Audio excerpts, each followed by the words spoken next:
Olá, veja os destaques de hoje do portal da Assembleia.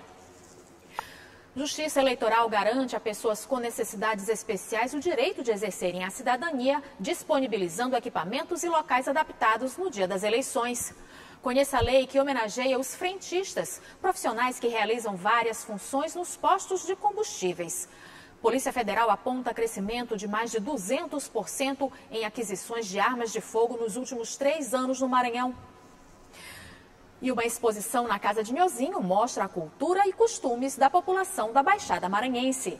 É agora no portal da Assembleia.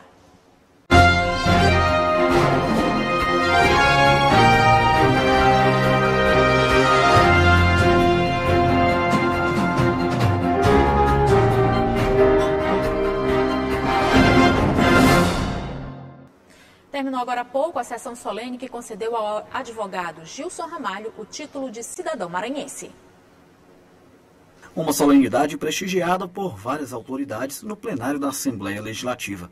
Na oportunidade, o advogado Gilson Ramalho de Lima recebeu o título de cidadão maranhense aprovado por unanimidade pelo Parlamento Estadual. Uma grande conquista, desde as primeiras horas da manhã que eu não consegui controlar a minha emoção, do que significa para mim receber o título de cidadão maranhense. E eu tenho dito que isso é o coroamento de uma trajetória que eu tenho no Maranhão, que aqui cheguei aos 4 anos de idade, trazido pelos meus pais, que são paraibanos, e resolvi fincar raízes nesse estado. Gilson Ramalho é natural de Juazeiro do Norte, município do estado do Ceará. Amigos e familiares do homenageado falaram sobre a importância do reconhecimento. Já 25 anos de carreira na advocacia, hoje como membro do TRE, foi procurador-geral do município por 8 anos, sempre se dedicou muito à nossa cidade, então ter esse reconhecimento, se tornar de fato de direito maranhense, não deixa de ser um grande momento para todos nós.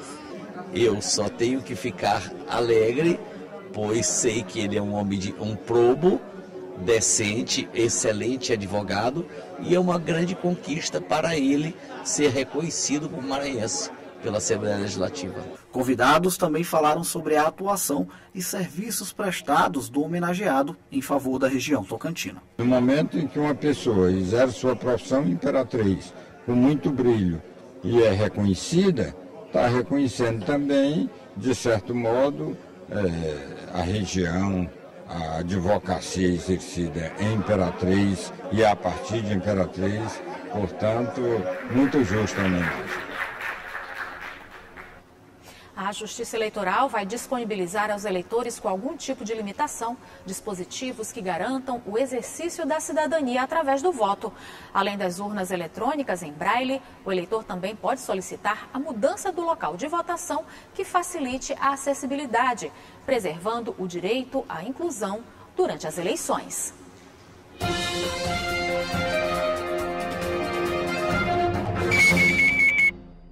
Segundo dados do IBGE, no Brasil, cerca de 50 milhões de pessoas têm algum tipo de deficiência. E como estamos em um ano de eleição, o eleitor com deficiência pode requerer a transferência do local de votação para uma seção com acessibilidade que possa atender melhor às suas necessidades, como uma seção instalada em local com rampas ou elevadores.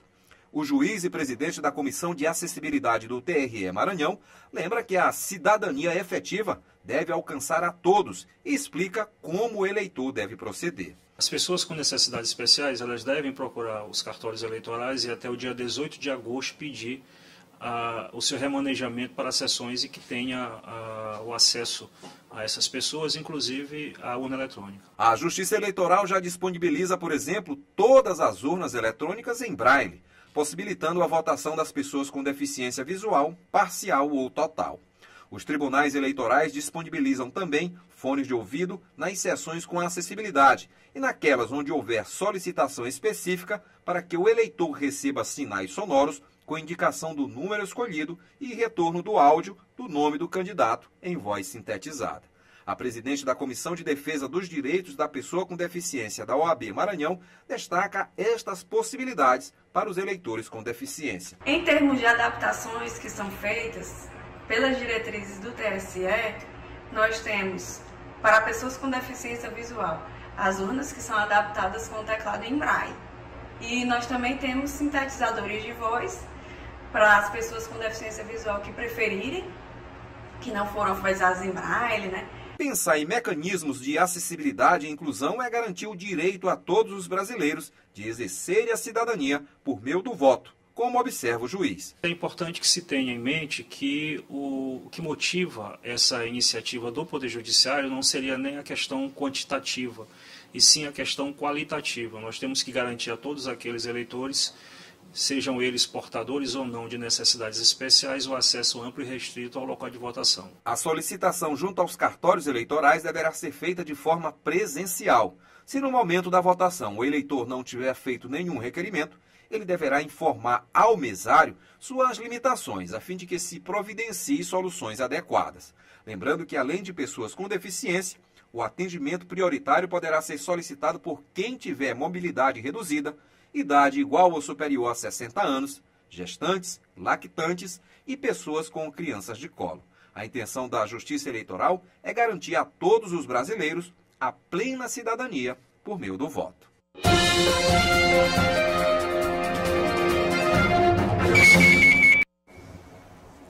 Mais de 183 mil recenseadores começam hoje a colher informações para a 13ª edição do Censo do IBGE em todo o país.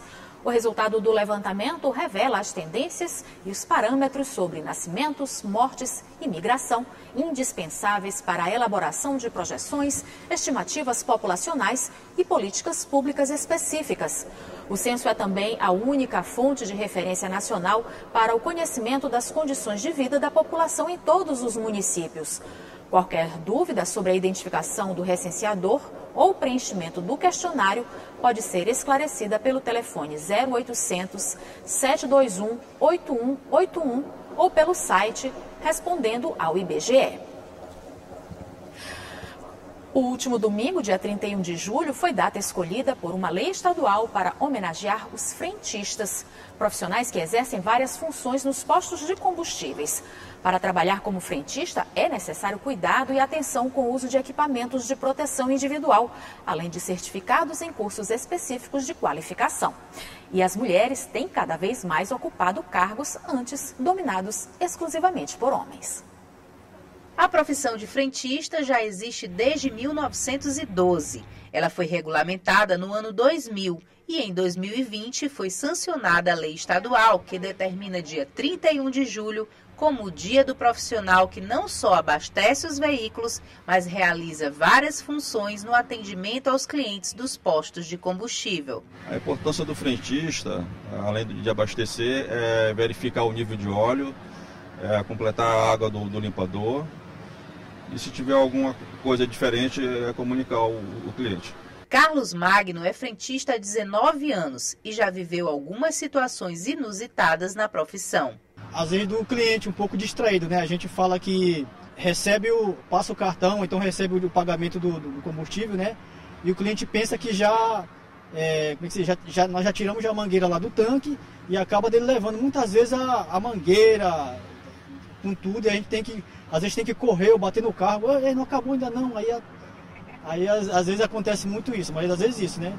Distração do cliente, né? Para trabalhar como frentista, é necessário cuidado e atenção com o uso de equipamentos de proteção individual, além de certificados em cursos específicos de qualificação. Seu Antônio Monteiro, frentista há 28 anos, ressalta os itens exigidos para ser um bom profissional da área. Para ser frentista, você tem que estar qualificado. Você tem que ter treinamento de combate a incêndio, você tem que ter treinamento de primeiros socorros. Então a gente tem que ter preparação sim para poder exercer o cargo. Maria Cecília é frentista há pouco mais de um ano, mas garante que se identificou com a profissão. Eu gosto do meu trabalho, eu gosto da maneira que os clientes me tratam e da maneira que eu trato os clientes. Graças a Deus, eu sempre sou muito bem recebida com meus clientes. As mulheres têm cada vez mais ocupado cargos antes exclusivamente masculinos. Aqui neste posto, por exemplo, 50% das frentistas são mulheres. Frentista, guerreira, batalhadora, e lutar com os homens também, da mesma forma que eles vêm, atendem, entendeu? Tá de frente a frente com eles e me sair super bem nas empresas que eu tô. Não importa o gênero. Quem ganha com o bom atendimento do frentista é o cliente. São pessoas que contribuem, né? estão aqui sempre que a gente precisa, né, para nos atender. Combustível é uma coisa de necessidade, de uma necessidade, eu acho que estão de parabéns, né, merecidamente. E veja no próximo bloco, a Polícia Federal aponta crescimento de mais de 200% em aquisições de armas de fogo nos últimos 3 anos no Maranhão. E uma exposição na Casa de Nhozinho mostra a cultura e os costumes da população da Baixada Maranhense. É o que você acompanha logo após o intervalo.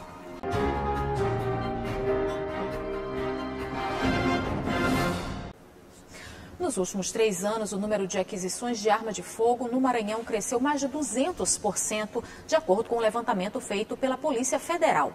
Lembrando que para adquirir uma arma existem requisitos básicos e específicos a serem seguidos. Um deles é a avaliação psicológica.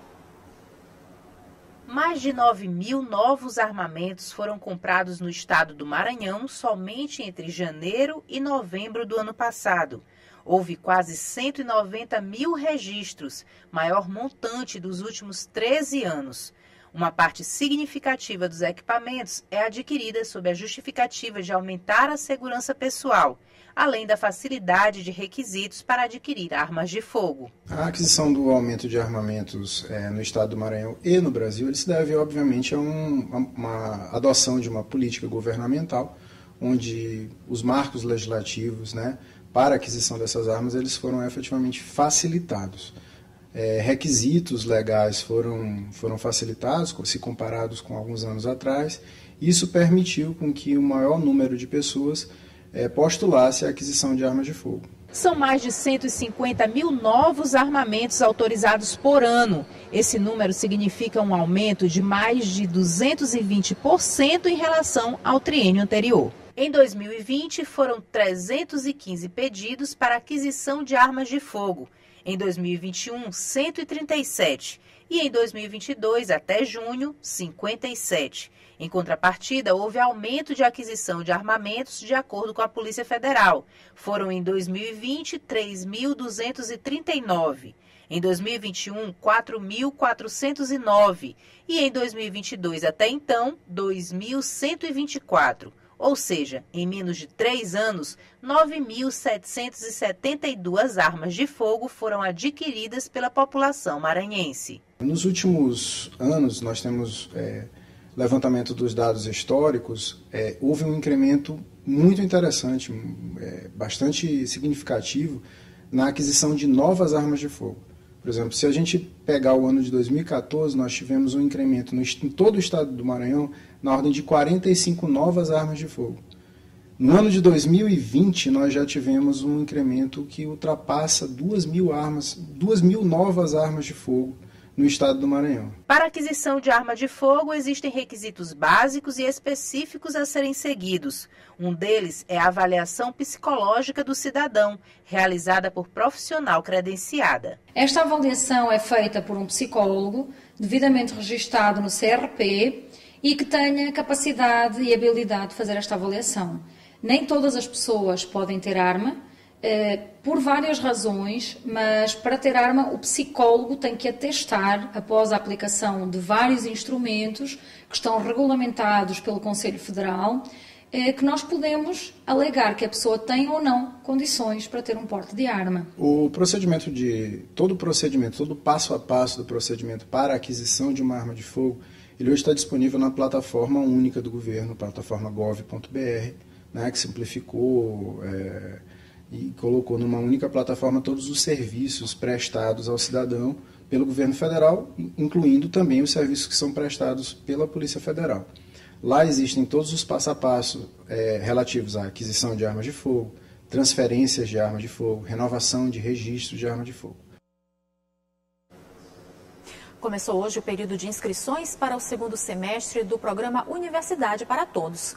O ProUni oferece bolsas parciais ou integrais em universidades particulares para pessoas com renda de até um salário mínimo e meio, que tenham feito o Enem 2021 e tenham atingido pelo menos 450 pontos na redação. As inscrições são feitas no site acessounico.mec.gov.br/ProUni até o dia 4 de agosto. E hoje à noite tem Esporte em Debate. O Gregório Dantas e Juraci Filho dão um recado para você. Oi, gente, passando para fazer um convite bem legal para você. Hoje tem Esporte em Debate na tela da TV Assembleia, canal 9.2, Max TV, canal 17 e na Sky 309.2, com muitos destaques interessantes, né, Greg? É verdade, Jurinho, hoje a gente vai falar muito sobre futebol, vamos falar sobre o Sampaio Corrêa, que perdeu mais uma na Série B do Campeonato Brasileiro, sobre a Série D do Campeonato Brasileiro. O Moto conseguiu a classificação e o Juventude está eliminado. Além disso, Jurinho, tem uma entrevista exclusiva com o presidente da Federação Maranhense de Desportos Aquáticos, Alexandre Nina, né? E outro assunto sobre esporte. Imperdível, você não pode falar tudo, né? Não dá. 8 da noite, na tela do Esporte em Debate, TV Assembleia tem Esporte em Debate. Até lá, gente. A Casa de Nhozinho, no Centro Histórico de São Luís, abriu as portas para o público apreciar uma exposição com peças artesanais que remetem à cultura e o modo de vida da população da Baixada Maranhense. Em 300 peças é possível perceber personagens de Bumba Meu Boi e o cotidiano de pescadores da região de Cururupu. Boiada, Balaio em Mimos é o nome da exposição aberta na Casa de Nhozinho, no Centro Histórico da capital, que traz cerca de 300 peças confeccionadas com buriti, bordados e guarimão. Os trabalhos são de artesãos do município de Cururupu e São Luís. As obras retratam os personagens do sotaque de Bumba Meu Boi Costa de Mão, muito presente na região de Cururupu. O Marcelo é o pesquisador responsável pela exposição. Essa exposição ela é muito importante porque ela traz realmente para a sociedade, comunidade, São Luís de forma geral, os turistas que estão visitando nossa cidade nesse período festivo, essa manifestação da cultura popular tão especial que é o sotaque Costa de Mãos, né? Vindo de Cururupu. E esse artesanato ele foi produzido a partir desse cenário, digamos, inspirado, né, nessa manifestação. Então, foi uma forma que foi encontrado também de, além de valorizar, gerar renda, complemento de renda para os artesãos do município de Cururupu. Além da beleza estética, as peças têm um outro significado marcante. Esta é a primeira vez em 2 anos que o Museu Casa de Nhozinho abre as portas para uma exposição, como observa o gestor do local. A casa estava fechada durante 3 anos para a reforma estrutural da casa e ela está abrindo agora aos poucos. Ela está abrindo agora com essa exposição Balaios e Mimos, que é exclusivamente voltada para as miniaturas do sotaque do Bumba Meu Boi, sotaque Costa de Mão, da cidade de Cururupu, e também outras miniaturas do estado do Maranhão. Além dos personagens do Bumba Meu Boi, a exposição traz ainda elementos presentes na vida da comunidade de Cururupu, como as cestarias e os barcos. O município está localizado no litoral leste do estado, com uma cultura rica e o setor pesqueiro pujante. Nós também temos as miniaturas de embarcações, né, feitas pelo seu João Albino, que, claro, a gente não poderia falar de Cururupu sem fazer essa referência, né, com as embarcações que são tão tradicionais na região, visto que lá tem bastante estaleiros que produzem, né, embarcações típicas do estado. A exposição Boiada, Balaio em Mimos fica aberta ao público até 31 de agosto, no Museu Casa de Nhozinho, localizada na Rua Portugal, número 185, bairro Praia Grande, com os seguintes horários de visitação: segunda-feira e terça-feira, das 9 às 17 horas, de quarta-feira a sábado, das 9 às 19 horas.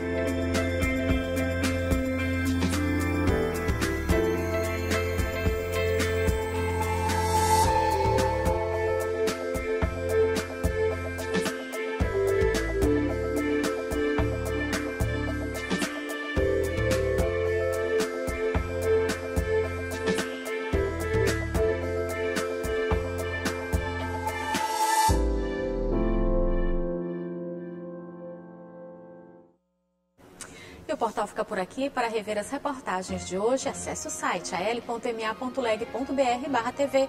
Tchau, até amanhã.